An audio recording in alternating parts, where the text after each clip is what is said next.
안녕하세요. 지속가능발전소의 홍정민입니다.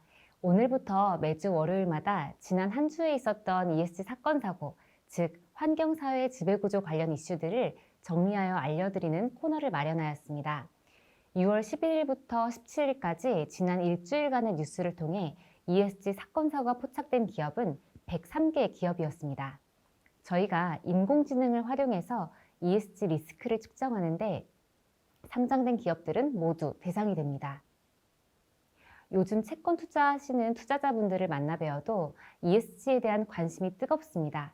그래서 키스 채권 평가와 채권 발행사들을 선별하여 비상장사와 공기업 일부를 포함시켰고 현재는 2,800여 개의 기업을 모니터링하고 있습니다. 저희가 모니터링을 해보면 일주일에 80여 개에서 120개 정도까지 기사가 확인이 되는데요. 주요한 사건들을 정리해드리는 이 시간을 통해서 투자하고 있는 종목들의 ESG와 같은 비재무 이슈들을 같이 점검해 볼 수 있는 시간이 되었으면 좋겠습니다.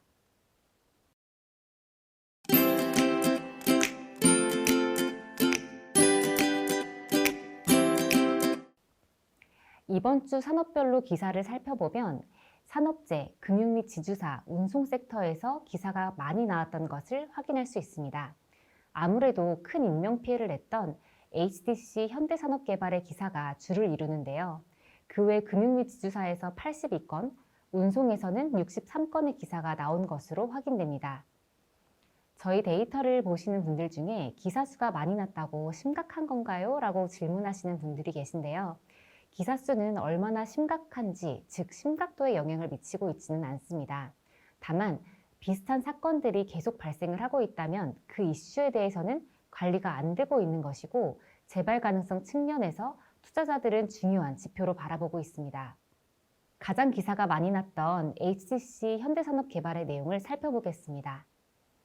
저희가 리스크 점수를 0점부터 5점까지 5단계로 나누어 낮음, 보통, 높음, 매우 높음, 심각으로 분류하고 있고 HTC 현대산업개발의 기업 리스크는 3.3으로 매우 높은 단계로 확인됩니다. 또한 이슈를 17가지로 구분하여 기사별로 이슈 리스크를 측정하고 있습니다. 지난 한 주 동안 나온 기사들을 살펴볼까요? 현대산업개발 본사 압수수색을 진행하고 있고 불법 재하도급이 문제가 되고 있습니다. 현장 담당자와 굴착기 기사가 구속되고 과다살수에 대한 책임 공방이 이어지고 있네요. 기사들을 조금 더 살펴보겠습니다. 사건이 왜 일어났는가를 보면 여러 가지 문제들이 복합적으로 보입니다. 우선 해체 계획서를 준수하지 않았죠. 꼭대기층부터 순차적으로 철거하지 않고 여러 층을 한꺼번에 철거했던 정황이 확인되고 분진을 막기 위해 평소보다 많은 물을 뿌리면서 자재더미가 물을 먹고 무거워져 건물이 무너져 내렸습니다. 현대산업개발과 철거 계약은 한솔기업과 맺었는데요. 재하도급이 불법이지만 한솔기업은 백솔건설에 재하도급을 주었습니다.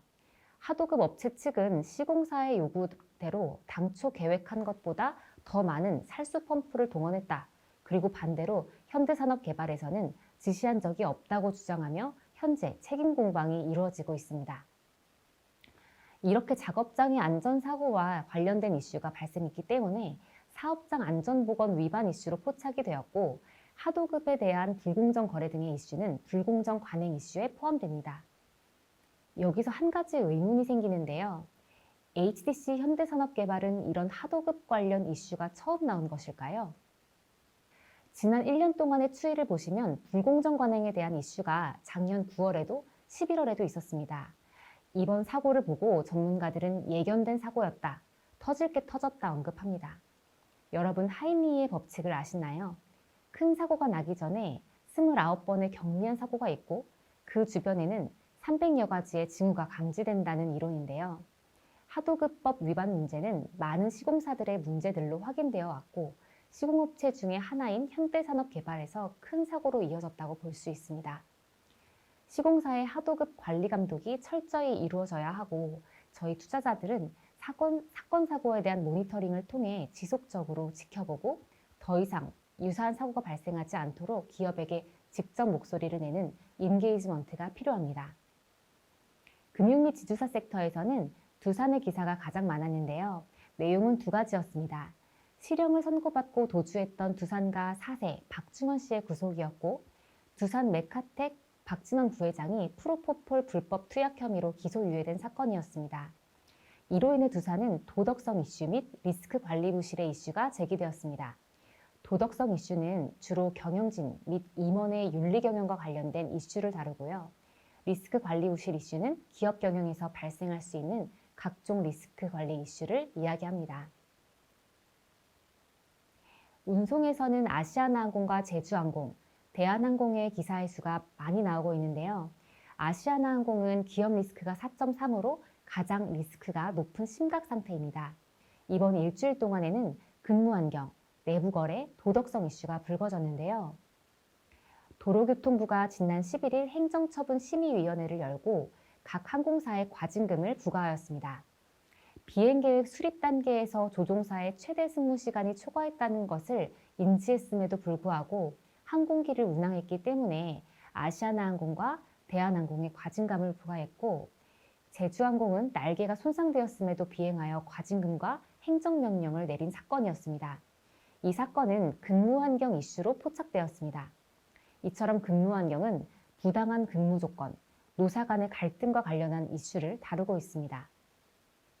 아시아나항공의 경우 지난 1년 동안 근무 환경과 관련된 이슈가 93건이 났음을 확인할 수 있네요.